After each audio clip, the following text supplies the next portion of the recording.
நீதான் போட்டியா ஆர்டரு? ஏன் ஆர்டர் போட்ட? 1500 ரூபாய்க்கு அமேசான்ல கேஷ் ஆன் டெலிவரியில ஆர்டர் போட்டிருக்காரு.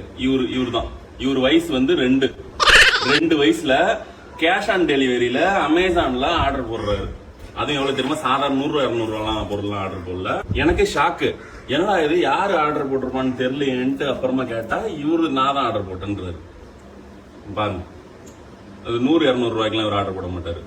2 வயசுலயே வந்து குழந்தைங்க அமேசான்ல ஆர்டர் போடுற அளவுக்கு நோண்டுவான். ஆல்ரெடி இன்ஸ்டாகிராம்ல பொங்கலோட பேஜ்ல ஸ்டோரி போட்ட ஆளு. நான் ஏதாவது போனை கொடுத்தா ஏதாவது போட்டோ எடுத்து அவரு செல்ஃபி எல்லாம் எடுத்து ஸ்டோரியில போட்டு விட்டாரு. இவன்ட்ட என்ன போனை கொடுக்காதீங்க, போனை கொடுத்தா ஏதாவது பண்ணி விட்டுருவான். திடீர்னு 2 வயசுல என்னடா உனக்கு போனு? இதுல அமேசான்ல ஆர்டர் வேற. இந்த கொடுமையெல்லாம் எங்க போய் சொல்றது பாருங்க. சிறப்பான ஆள் நீ.